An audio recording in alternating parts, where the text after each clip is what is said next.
Hello, everyone. Welcome to April 16th, Embodied Temporalities.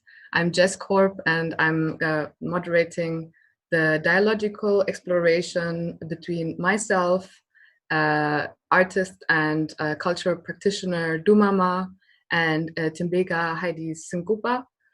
And we're very curious what you're going to think of it. So please post your questions either in the YouTube comment section or get in touch with us and DM us, slide into our DMs. And you can find our Instagram handles on the Oyun website or Instagram site. And let us build narratives together and collectively.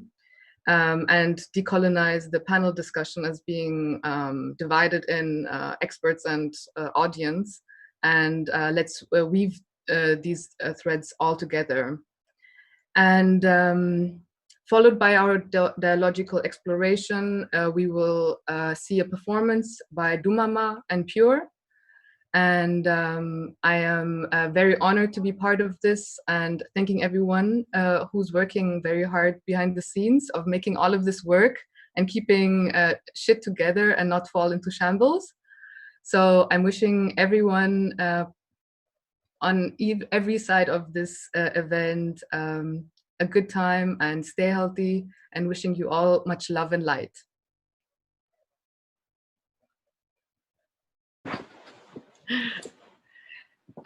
Yes, welcome everyone to our explorative, discursive, dialogical journey together with Dumama and Vega Heidi Sincuba. And my name is Jess Korp, and together with Dumama, we're part of the Out of Time Embassy collective. And yes, today we will be speaking on taking roots in the flesh and what that means to us and how we invoke that in our practices.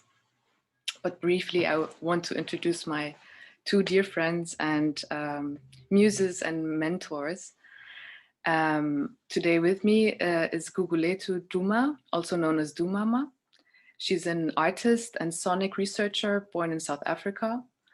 Their transdisciplinary practice involves consciously deconstructing and critiquing archaic modes of representation of Southern Africa, African sonic and performance culture. Ritualizing modes of togetherness, Dumama is concerned with the ways in which new forms can originally emerge when collaborations can center in an intimacy and openness. Their interest intersects as practice-based performance research and interdisciplinary collaborative bodies of work centered around political poetic imaginations. Also here is Vega Heidi Sincuba, a South African artist and speculative thinker who embodies the erotic as power against violence, toxicity, and erasure.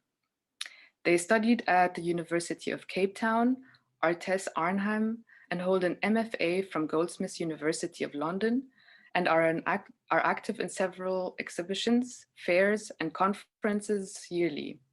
They have exhibited in the Netherlands, Germany, the United Kingdom, United States, and South Africa. Their most recent solo exhibition was part of the National Arts Festival in Makhanda. They're currently the head of painting at the university, currently known as Rhodes, South Africa. I'm very, very honored and very grateful that both of you are here today with me and trusting the process. And more than a panel discussion, I'm interested in taking this as a liberatory and confessional space where we can get together and share uncommon and shared experiences, but also shed some light on differences. And I would like to start with a quote from Zora Neale Hurston, Black writer and anthropologist. And this excerpt is from her book written in 1934 called The Characteristics of Negro Expression. And the quote reads, "It is the lack of symmetry which makes Negro dancing so difficult for white dancers to learn, the abrupt and unexpected changes. The frequent changes of key and time are evidence of this quality in music. The dancing of the justly famous Bojangles and Snake Hips are excellent examples. The presence of rhythm and a lack of symmetry are paradoxical, but both are present to a marked degree. There's always rhythm, but it is the rhythm of the segments. Each unit has a rhythm of its own, but when the whole is assembled, it is lacking in symmetry, but easily workable to a Negro who is accustomed to the break in going from one part to another, so that he adjusts himself to a new tempo. Negro dancing is a dynamic suggestion. No matter how violent it may appear to the beholder, every posture gives the impression that the dancer will do so much more." And it might seem a little outdated for us as a readers in 2021, but contextualizing the emergence of these words where the act of self-describing, especially for Black people, has been, it was very much excluded to the white colonizers that were describing and naming and categorizing and therefore ordering. So this act of coming up with almost a glossary of practices that are emerging in the subcultures of people, but then also taking on this empowering act of self-describing when African art was considered nothing more than primitive and could not compete with so-called high art. Yes, so I kind of want to open the space for you, and the ancestor I conjured and brought with me today was Zora, having influenced me deeply. But maybe you both want to share your perspectives and also name an ancestor that is with you today.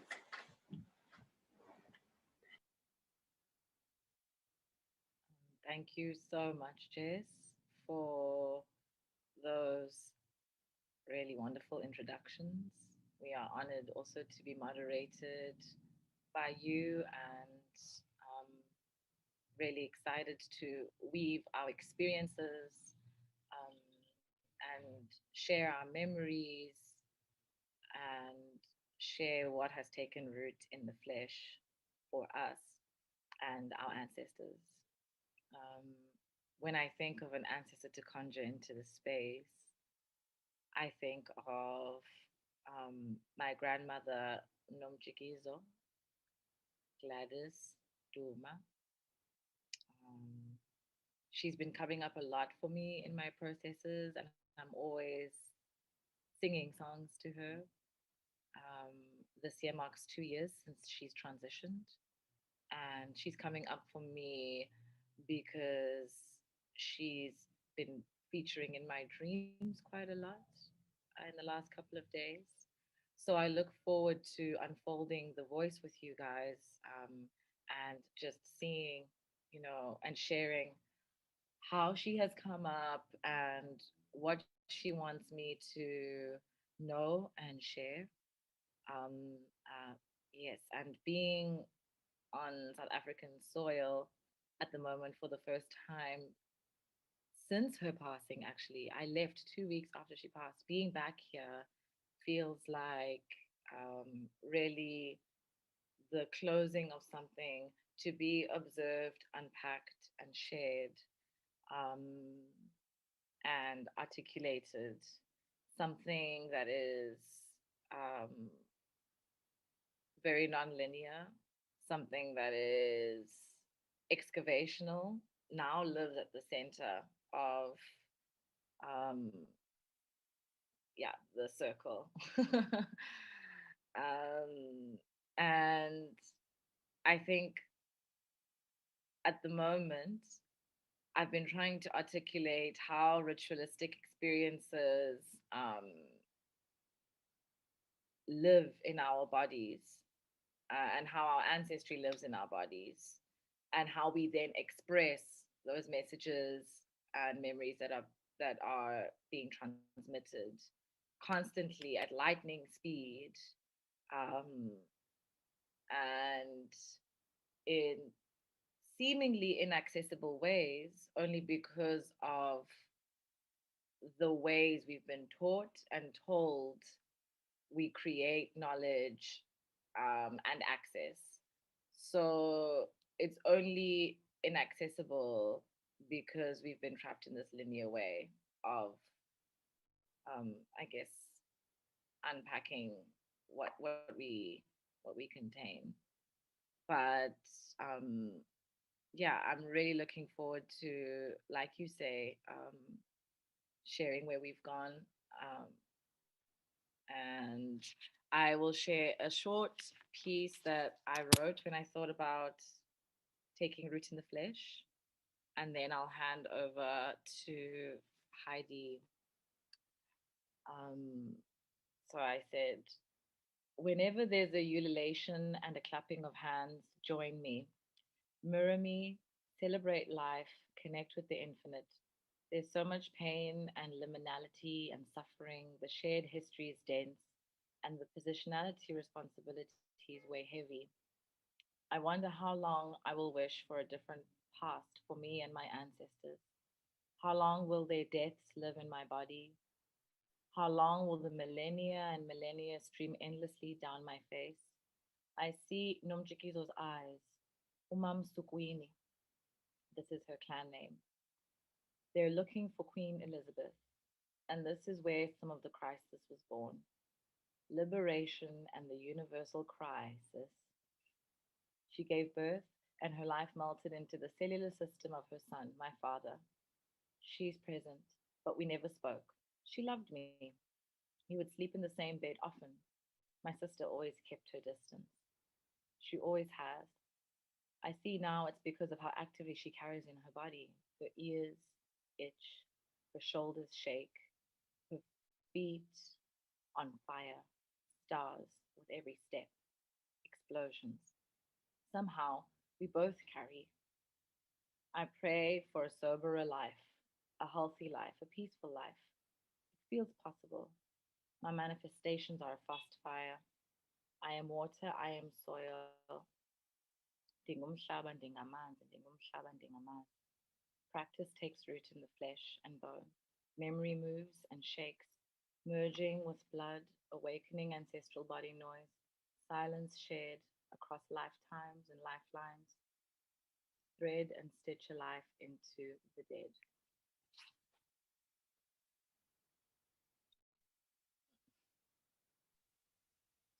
Tamaku. I say. That was beautiful. Thank you so much, both of you, for very comforting and encompassing introductions.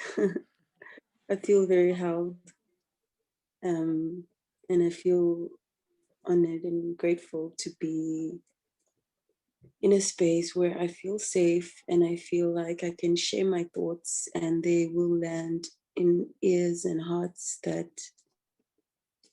connect, that reflect. So yeah, thank you for that. A lot of my practice is very concerned with, I guess, what is the theme of this conversation. And what I'm learning is that it's something that's very difficult to discuss in a language that isn't necessarily, that hasn't taken root in the flesh, because we do know English, we know these European languages, we know the language of academia and the language of intellectual discourse, but we all also know it doesn't necessarily sit with us the same way as some languages that are perhaps not as logical, perhaps asymmetrical, as Hurston says, you know. So I would want, I'd like to do a bit of my introduction in one of those asymmetrical languages, and they may not necessarily make sense to some, but as we heard from that quote, they do make sense to others, and you don't necessarily have to know a specific language to understand that kind of asymmetry. So if you bear with me, I just want to start like that, okay?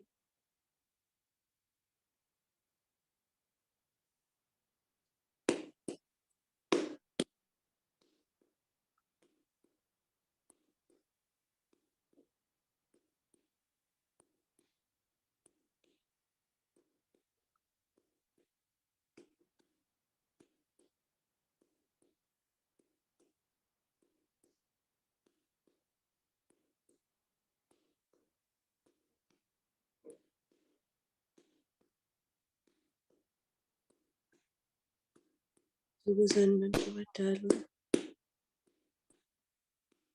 Thokozani bantu abadala, Thokozani bantu abadala, ambelelani, anokhululani, ukuthembeka kwasinxiba umzukulwane wenu. Ngihamba noJessica oseJalimane, ngihamba noDumama oseKapa. Bantu abadala, siyabazukulwane benu, senza umsebenzi bantu abadala esithunywe yini ukuthi siwenze. Bantu abadala, amazwi azophuma emlomeni wethu bantu abadala, unikeni amandla bantu abadala, sikhulume ngokukhanya bantu abadala, silalela nina bantu abadala ngoba sithunywe yini. Bantu abadala, le ndlela ayikho lula bantu abadala, kodwa siyocela-ke bantu abadala ukuthi nikhwele emahlumbeni ethu bantu abadala, nisihambise bantu abadala kule ndlela bantu abadala ngokuhlakanipha. Bantu abadala, siqiniseni njengabazukulwane benu, njengabantu abahamba emhlabeni bantu abadala bephila impilo bantu abadala eyazalwa yini. Bantu abadala, nineni phansi nineni phezulu bantu abadala, indlela sihamba ngamandla enu bantu abadala, ngokuhlakanipha kwenu bantu abadala. Siyanibonga bantu abadala ukuthi imizimba yethu noma ingekho kanye kanye bantu abadala, noma abantu abadala ingekho nomphakade, siyanibonga abantu abadala ukuthi sikwazi bantu abadala ukuhamba ngeenyawo zenu bantu abadala, bona ngamehlo enu bantu abadala. Sibusiseleni-ke bantu abadala lolu hambo, nisinika amandla abantu abadala nokukhanya bantu abadala ukuthi umsebenzi wethu bantu abadala kube umsebenzi ofiswa yini bantu abadala. Amaphupho enu awafezeke bantu abadala emzimeni yethu bantu abadala.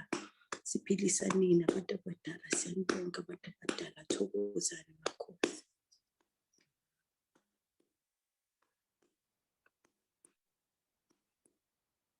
Thokozani makhosi.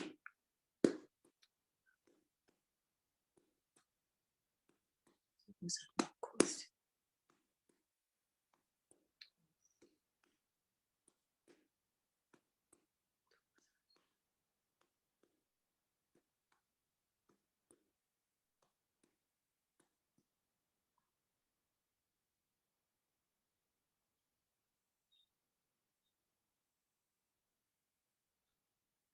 Thank you. Thank you. Thokozani. Thank you. Wow. What a genius gesture.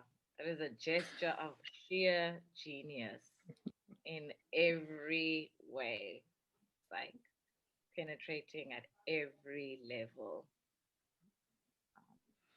And it's not ours, guys. It's a gesture that was invented centuries ago. It's a gesture that survived time and space, whether you're a Black person on the continent or in the Americas. It's a gesture that has survived, that we understand no matter where and how we exist. It just transcends, you know, and we're just grateful as young people, as unknowing people, to be able to have received a semblance of, you know, and be able to share it with each other. Yeah, it's also reminding me of the ritualistic practices that Gugu also mentioned that live and survive in our body. And maybe Gugu is a good time for, maybe you can just quickly share some of your work on ancestral body noise, which is also part of the Embodied Temporalities Festival. Yes. Just how these gestures and these rituals and these memories are transmitted from generation to generation, sort of like in a way assimilating to the times, but also still allowing each carrier of these messages to time travel in a way. And in Ancestral Body Noise, which is a program that is biomythographical ritualistic research. Um, um,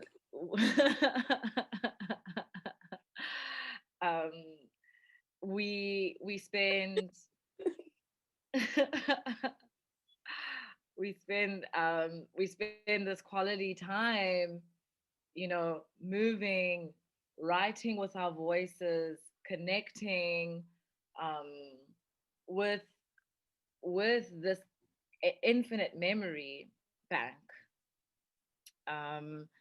and exploring. Heidi's frozen. I wonder if she can hear us. Heidi, can you hear us? I love that it's just frozen in this smile. Yeah, it's like also infinite memory bank of all smiles.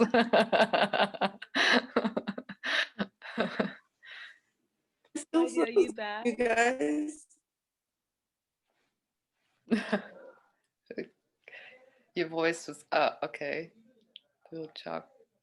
I'm just gonna hope that she can hear me. But it's important to preserve and transmit it, but it's also very important to not get trapped in this sort of prescriptive and somewhat predictable way of archiving and sharing and even like performing it, because there is a fine line between taking the ethnographic research on Black ritualistic practices and re-performing it for a white gaze that has then archived and organized it, versus really sort of like the embodiment and honoring of your personal transmission process and how that ancestry and how the ritualistic components of our ancestry have lived in our bodies and in our parents' bodies, and you know, honoring the complex multidimensional ways that the messages come to us.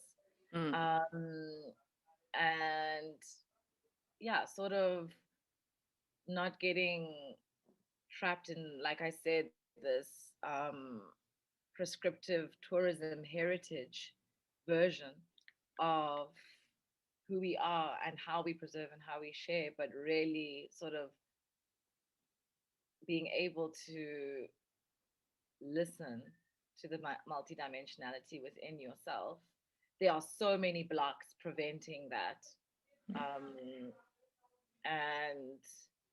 what I'm honored about in terms of ancestral body noise is existing with a group that is just like moving around this blowtorch and burning holes in those blocks and just like melting it to water.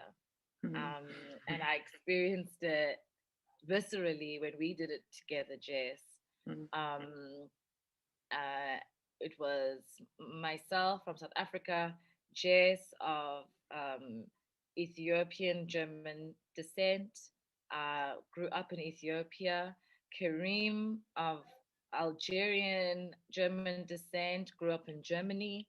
Astan of French-Malian descent, grew up in France. Nane Kale of Senegalese and Ivory Coast and French descent, grew up in Senegal, Ivory Coast, and France. Beverly Kotawali, yes, and Guadeloupe. Beverly Kotawali of Congolese descent, growing up in France, and then Exose of Congolese descent, growing up in France. And so, you know, the preservation work of each of these individuals, but then also coming into a group that is coming from so many different places, but still has these like roots, deep roots and curiosities and inclinations to connecting with the continent. It was spectacular, and yeah, it was a phenomenal learning experience, but also taught me a lot about how to honor a non-linear way of engaging with that messaging and with that ancient ritual, and the way that it can shapeshift. Yeah, and what I have, what still echoes with me from that research and performance was, first of all, my healing my relationship to my maternal grandmother, whom I had a very strong sense of shame around because she didn't speak the languages that I spoke, which also made her different. And therewith, I had to, there was like judgment, and there was rupture, political borders in between. Addressing that sense of shame meant also like cleansing myself from the self-diagnosed colonial white man that is like there when I'm looking at things and experiencing things. So, you know, when Heidi said like, it might not make sense to some, it's also like deconstructing what making sense actually means. And also going with the shadow and unknowability of things, and also looking at the haunting. And that in turn made me think of an anecdote Heidi once shared with me with your experience of a haunting in form of a doodle of a tree. And if you would like to share that anecdote, I would be very grateful. Oh, yeah. Well, first I wanted to try and respond to what Gugu was saying about first this like kind of touristy version of what Black culture is, you know, or how we experience our lives, and also this gaze of when you present your work. I mean, I know in feminism we talk a lot about the male gaze, but I'm so curious about, in the context of this conversation, about the white gaze, and how sometimes you there's a term, I actually forgot who came up with this, but one of the OGs talked about double consciousness, you know, and I think a lot of the time in creative practice, we are faced with that choice of, do you then step away from, let's say, embodied knowledge because you are worried about how it will be read, because you're worried about that gaze, or do you just lean into it and not even factor the reading of Europeans in your practice, you know? And not to say that it's that binary, like a lot of the time it's a combination of those things. But I'm really interested in the presentation of this work at this festival and all these beautiful cocktails of, you know, Black cultures, and how that sits in terms of being read, being watched, you know, because obviously the male gaze and the white gaze is part of that presentation. And I think we've reached a point, you know, now that the baton has been crossed to us, that, you know, we have to start thinking about those next levels. Like, yes, double consciousness is a thing. Now, how do we contextualize our work within that space? Because obviously it's not either or, you know. But just let me talk about the doodle real quick. And actually the thing of language is really pertinent here as well. We went to a space with my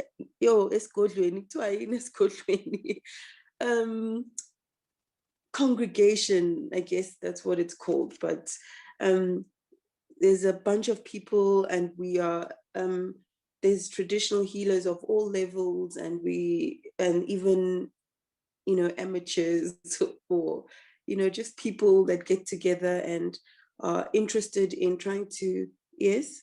Quick question, is esgodlweni, like, it makes me think of eskolweni. It makes me think of school. It's kind of like that, but it's in terms of indigenous knowledge, learning and experiencing. Yeah, exactly. It's like Yeah. eskolweni plus Yeah, edladleni. So like exactly. school and home. You got it. Word. Yes, it's that.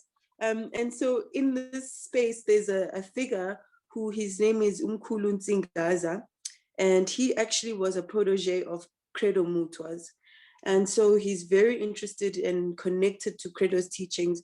And he took us to this place called Enzalo Yelanga, which Europeans will know as Adam's calendar.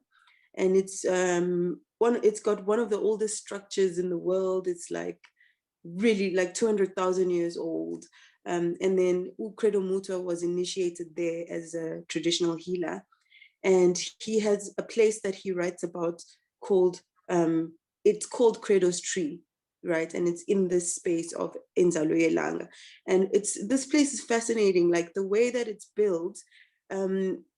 Actual Western scientists, because we trust their findings more than what we say, but they found it to be positioned in a way that it aligns with the stars in Orion's, what is it? You know, Orion's belt, that constellation. I don't know Orion's belt. Why So, is he Orion, and why are we so obsessed exactly.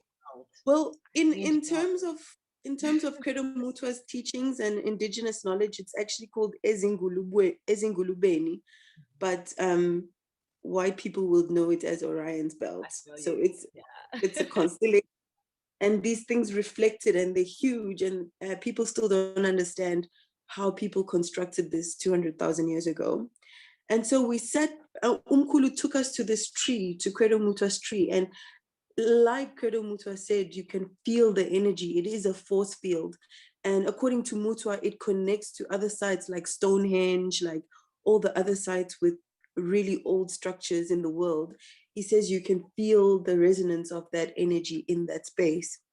And so we were there meditating, and I'm looking at this tree and I'm thinking, man, I know this tree. And I remember when I dreamt for the first time, when my grandfather came to me, I kept saying, I saw him at a tree. I saw him hanging from a tree. And then I think I was like, I can't even remember how old I was, but all of my work since then has had this tree. Like the tree exists either in a doodle or a print. Like I just have had iterations and iterations of this tree. And I even drew it as we were sitting there on the side. I even thought, because I didn't even want to bring cameras and things like that, because it's such a sacred space, you know, but I was like, I've got my notebook and I'm gonna like doodle this tree, which I've seen in dreams, in my own work, in so many different things. And this, I mean, relates to what we call embodied knowledge. You know, there's so, I mean, even if I look at other aspects of my work, like I always use red, white, and blue. And I really didn't understand why. I used to think it's because I'm talking about European flags or whatever. And then coming into this indigenous practice, I know that red, white, and blue, like, you know, it just seems like this knowledge is unraveling as you go deeper into, you know, self, into like your own, not the European, not the Western, not this like what we think knowledge is. And you just like sink into what is just around you. And you're like, no, this knowledge, it's not even being taught to me because it was me. Like it was always with me. And I just had to like understand it. But it's like, it creates itself. Yeah. And then one more story, okay, sorry, Yeah. one last anecdote of when we're sitting in this tree and we like in a circle, and now like this site is like really well known. So Europeans, like tourists, were coming in the space, and we're busy meditating, and Mkulu is talking to us, and he gets more and more visibly upset as there's white people coming and they've got cameras and they start taking pictures, you know. And all of a sudden, Kulu changes from talking isiZulu and like vernac, and he starts speaking English, you know, and he's like, this is our land. And, you know, we like, you know, he gets like so upset. And you can see the shift of him changing from talking to the land and talking to the tree and talking to us. And then when we become spectacles and these people are like, wow, look at all these Africans meditating in this space. And then they start taking pictures, and then he translates himself.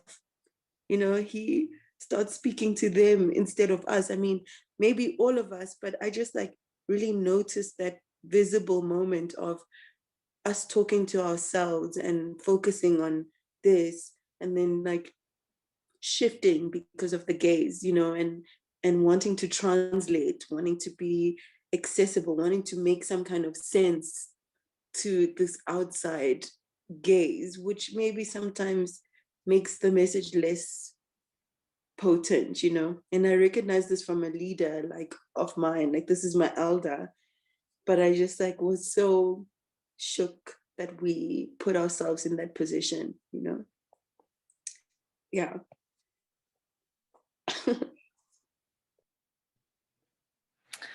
Yeah, thank you so much for sharing that. And that was so vivid, and also clearly makes my blood pressure just like rise. And because I very much identify with this double bind of reacting against and owning and claiming and rediscovering. And I know for a really long time, Heidi, you and I have been attending Goldsmiths at the same time with a very similar and shared sense of this doesn't quite couch well with us. Something about this doesn't resonate with our spirit. But then there was very much this idea of also how we were socialized, that earning a university degree means something, and it elevates you into another class or social status or whatsoever. And what it also did for me was very much I struggled with depression afterwards, with sense of loss and non-belonging, and having a sort of heightened sense of entitlement to the world because now I have a goldsmith degree and whatnot, to like 5 years later reconnect with you and see where our spirit took us after all that, and processing this and being here, being able to have these conversations, and then also being like, things fall into place, they will guide us. There's no lost time, there's no lost endeavor or work. And so the double consciousness, who was W.E.B. Du Bois, yeah, the homie, is something where I feel like this is a very recent discovery for me as well, is to know that we too are somebody's ancestors, and that we have responsibility. And what do we do with what is given to us? And I think that is this fine line of coming out of this reactionary sensation and going into the creationary movement of things. So yeah, I just want to open that up for you to resonate and do something with it.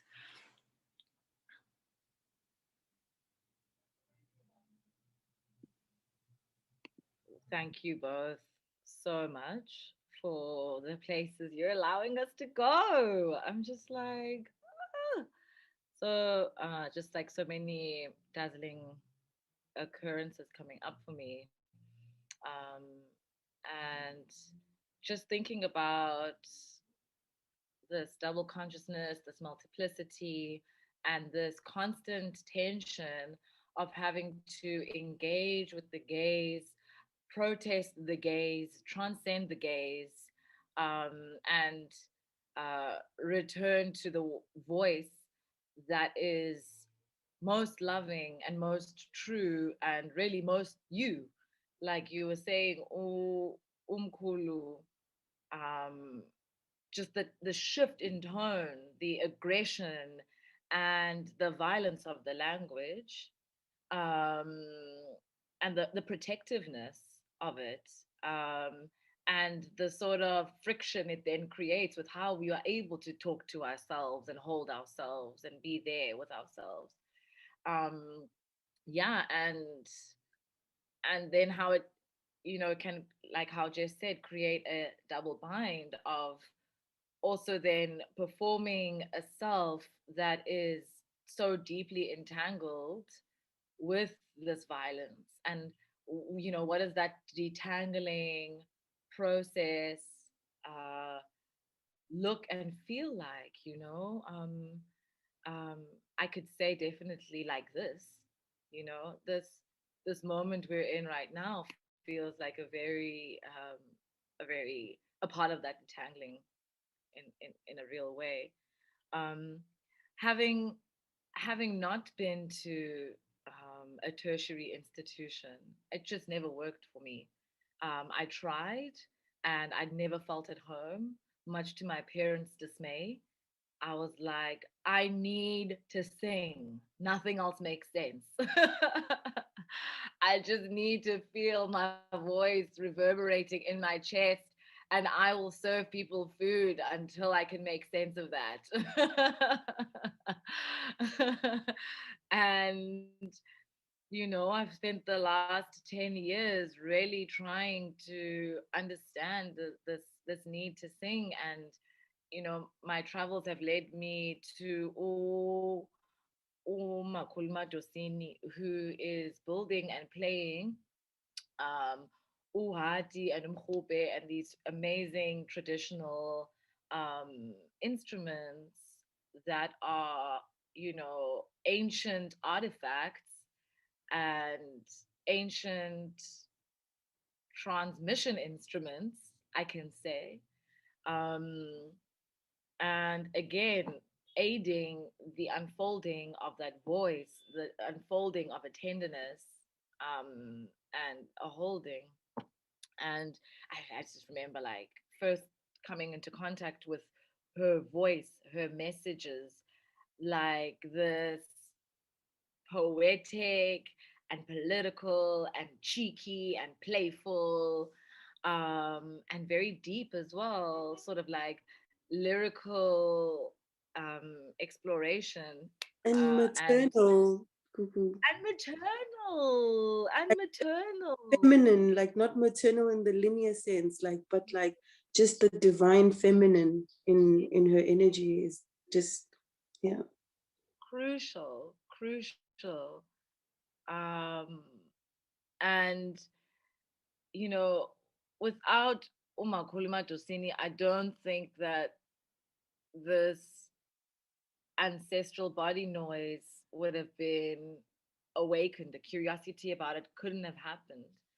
And I remember first encountering her and feeling like, this is what I need to do. This is where I need to be.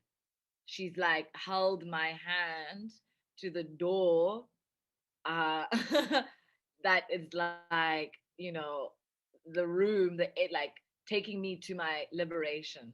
She just took me there. And what I will say is, it was a transcendence that was still tense.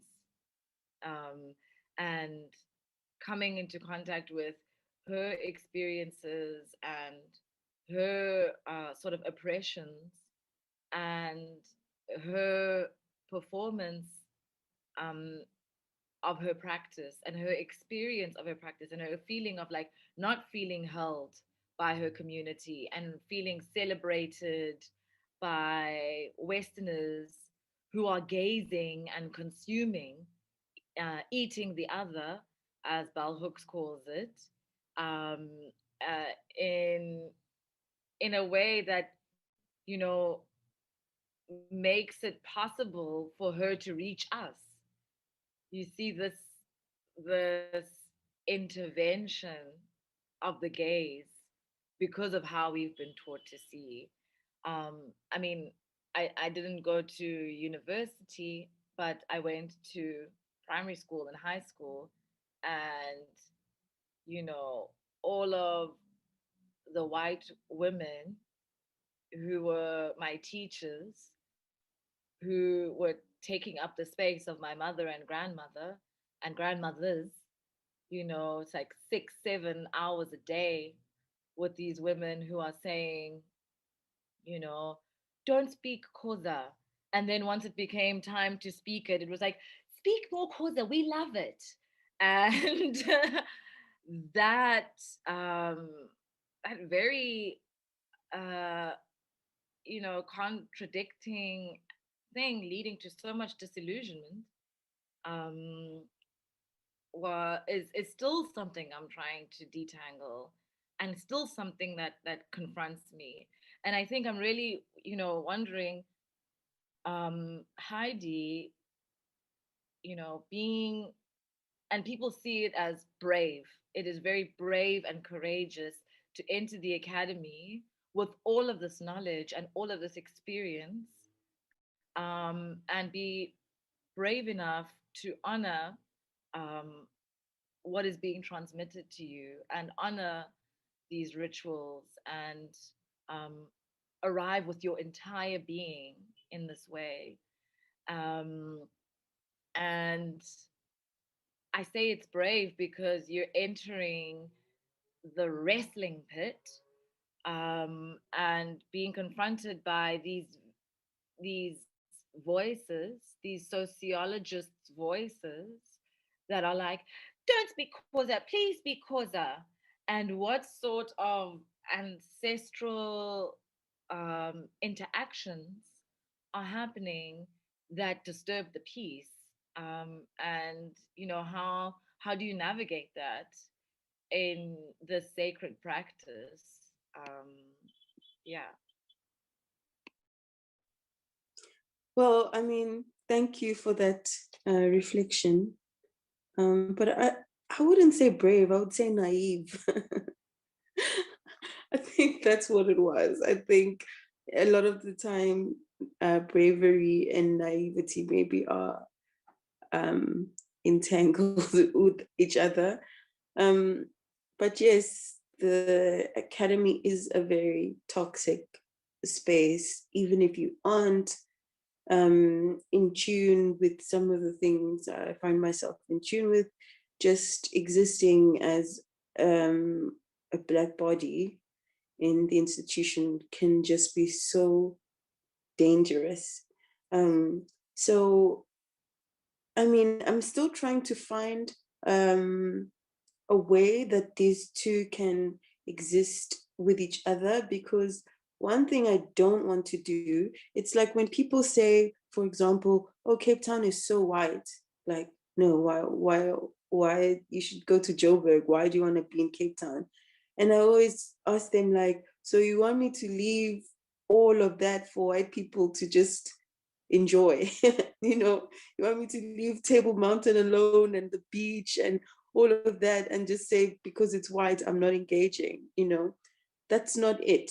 Like, I feel that as Black people in these spaces, we are there, first of all, for a reason. It goes back to what we were saying about things unraveling and just falling into place. Like, we may not know it now because we're in the thick of it, and it's really difficult. But the fact that we take up space.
But my question is to the older generation, okay? Why is it always backwards that we have to go? You know, that is part of why we constantly become undermined in these institutions, because they've already labeled us as primitive, archaic, you know, and we fall under like anthropology and ethnography and all these terms which put us in a space where we are at odds with the contemporary moment. And I have a vision, a desire to be an African that is contemporary, that is part of the shift forward, but has that added element of being very much in touch with what's come before. Someone once said at a conference that African time is not linear, it's spiral. You know, it's not even a circle, because a circle is finite. It's a spiral, you know, it just keeps coming back on itself. And I think that's what we need to tap into in these institutions. Like, yes, we're not completely at home in these spaces because they deal with a space and a moment where we are not the winners. Like, we're not going to win the game of capitalism. We're not going to win the game of even English or, you know, academic writing, whatever. All these things are rigged so that we are placed in the past. So now what we need to do is take that past, which we're so good at. We've mastered that thing of being in the past, né? And still be in this moment, you know, like still respond to it in a way that it is part of us. We are alive, we're here, we've got flesh, we've got bodies that live in this moment that's going forward. And we can like harness these knowledges and capabilities that we have of this time that just is not necessarily that linear forwardness that Western knowledge wants us to think it is. So speaking of the past, I want to talk about, in response again, Gugu, to what you were talking about, of the voice and about singing and about Tumatonsini and her, and how her voice resonated with you. And it felt to me like that resonance was about the divine feminine.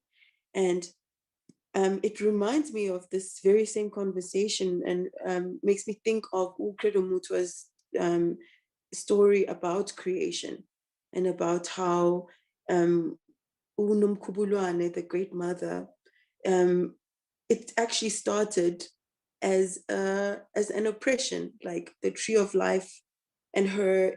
It sounds like a not completely consensual situation happened between them in order for life to be created.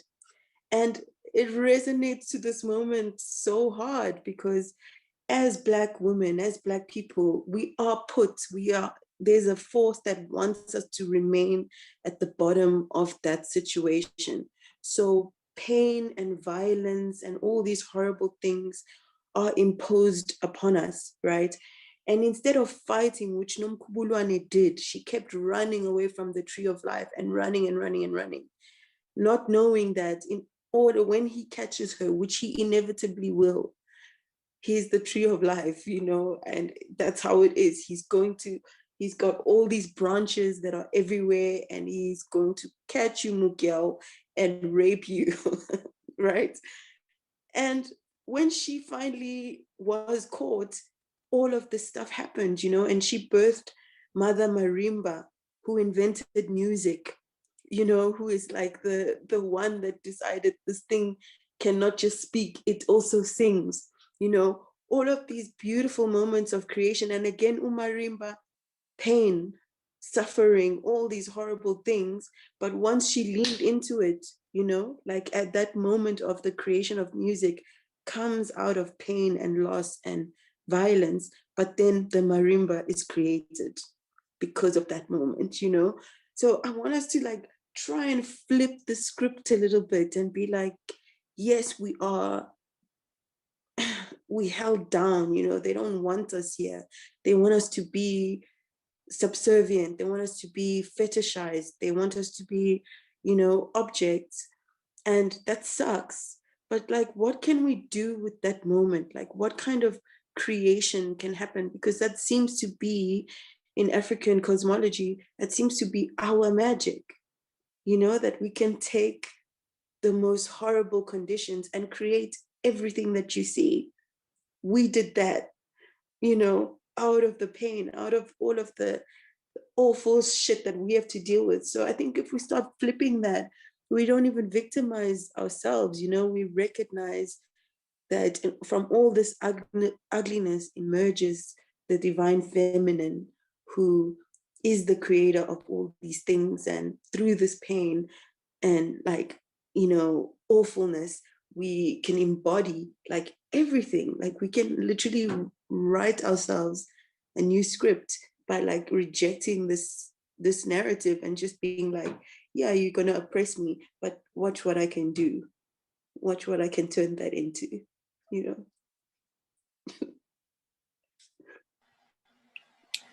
Yo,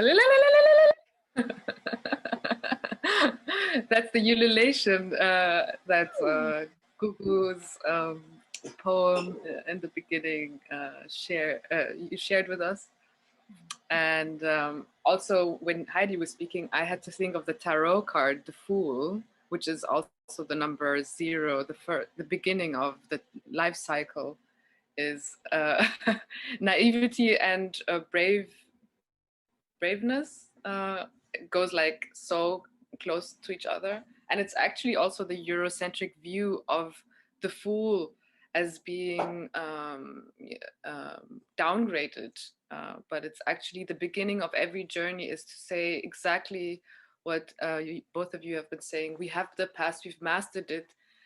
We've been to our different settings of colonial gazes, of the tourist gaze, of the white gaze, of the male gaze. But what about us, you know? Can the subaltern speak? And can it dance and can it sing? And we can only find out if we give ourselves the space to find out and explore, which is why these spaces, the dialogical exploration, is so valuable and so sacred also, almost, to me, to myself. I've set up an altar because I know I'm going to speak to you guys today. But unfortunately, we're also on colonial time. And damn it. So I'm just going to open the space a little bit and see if there are questions coming in the comment section of our live stream. And yeah, and then we're going to meet again for a live Q&A in a little bit. Yes, my teachers, friends, sisters, it has been a pleasure and an honor being here with you.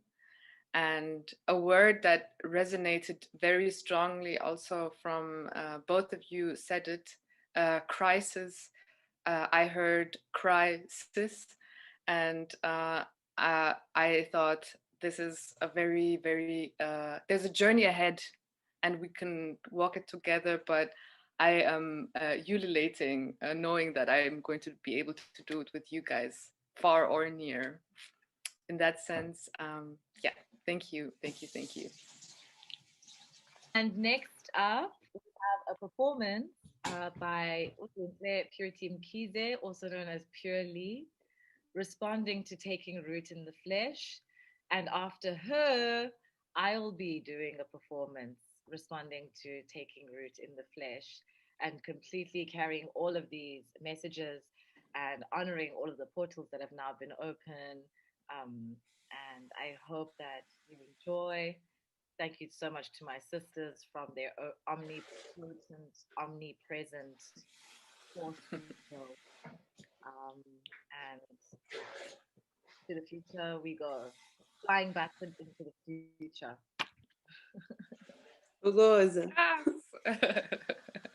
I see.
She's set to take you home. Remember the lush green grass beneath the big oak trees, The air was so cool there, the sun didn't burn.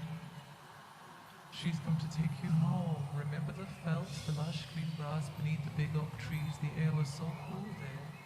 The sun didn't burn. She's come to pull you away from the poking eyes of the man-made monster. Those are these clutches on imperialism and dissects your body bit by bit by bit by bit.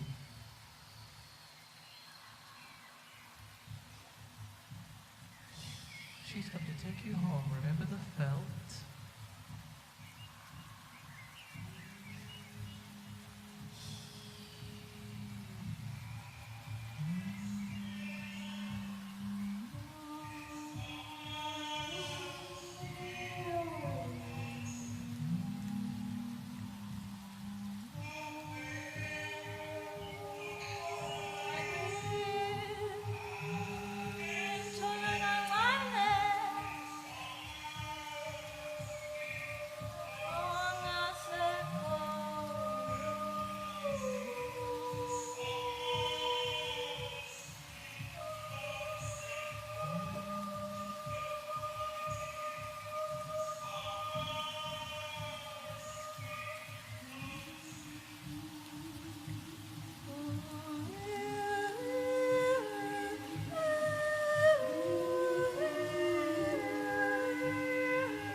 The baby was born, little and first. The evening it chokes while the candle it burns.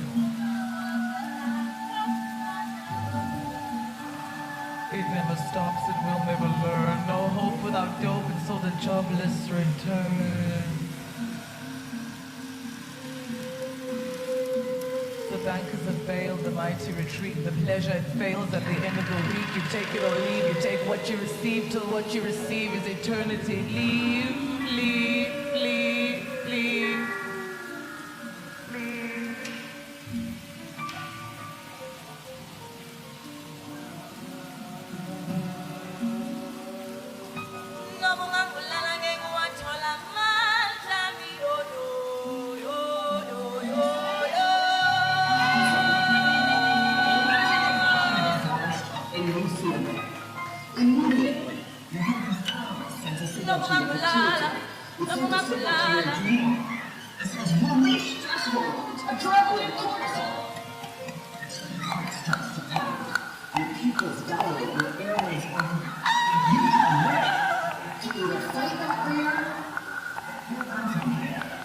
And that is wonderful.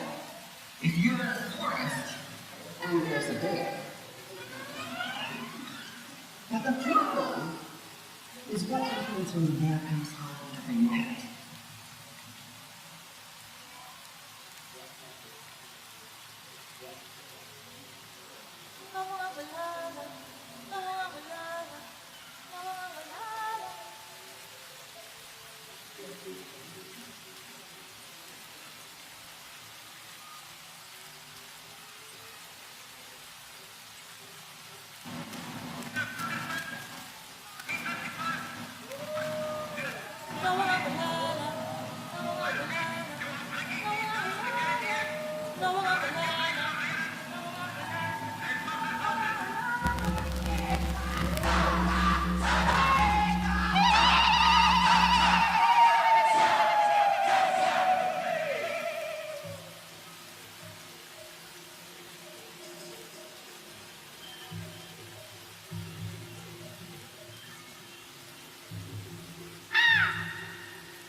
I composed myself, eyes large with unfinished weeping.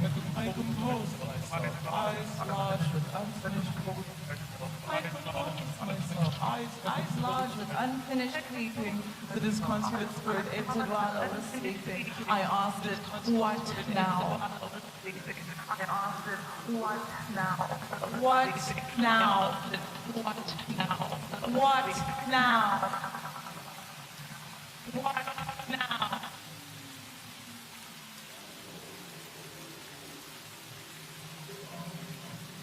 Perception. Perception. Perception. Something about perception. Something about perception. Perception. Perception. Perception. Perception. Perception. Perception. Perception. Perception. Perception. Perception. Perception.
Ndiyabona kwabe ndi-20 years yanga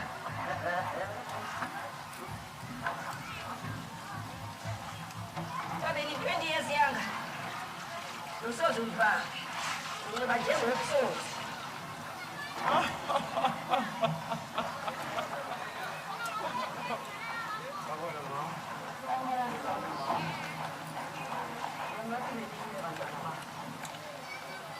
Okay, bye-bye, Mom.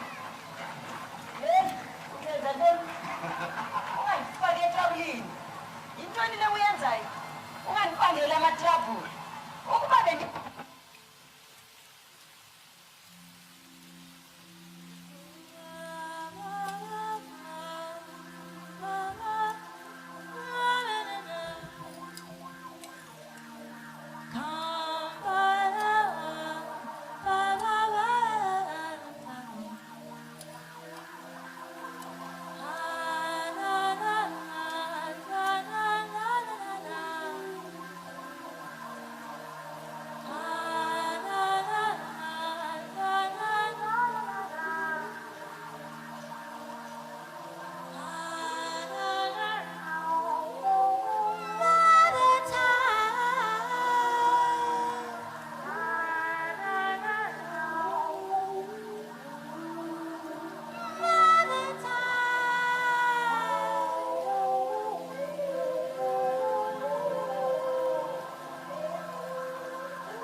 far worse than nothing.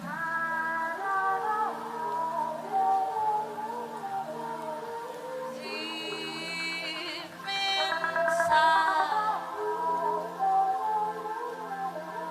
then nothing is far worse than nothing. Why there was nothing and nothing is something we must never try to learn.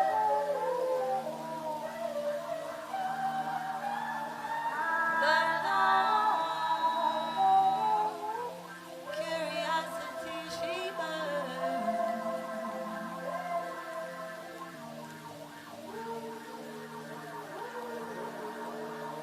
Mother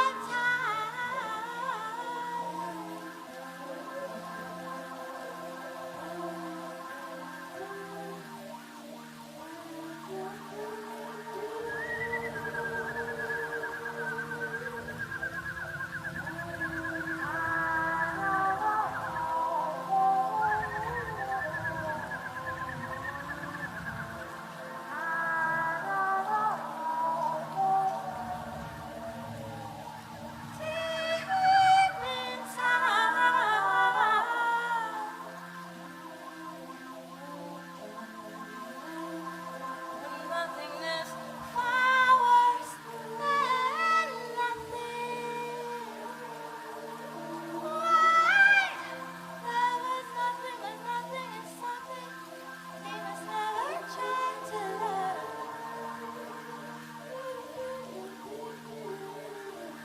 But our curiosity she burns.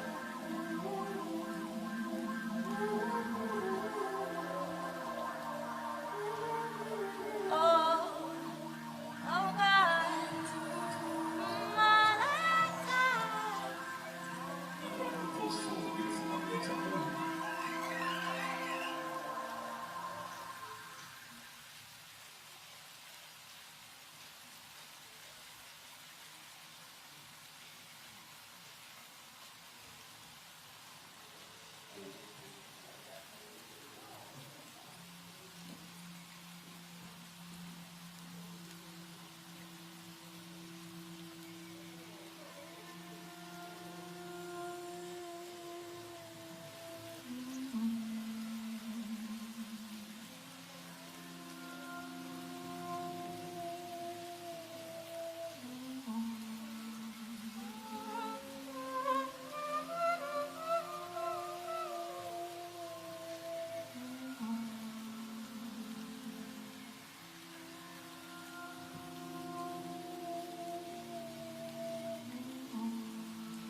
Incandescent liner doors and adolescent menopause. Little clicks, you get the music stop. Needle sticks and the penny drops.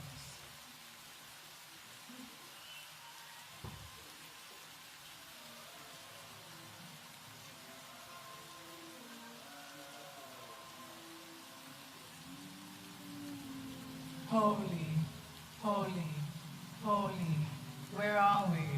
Holy, holy, holy, where are we? Holy, holy, holy, where are we? Together. Holy.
Existing as a queer person of colour within my own diasporic experiences has shaped my identity over time. Shifting and changing.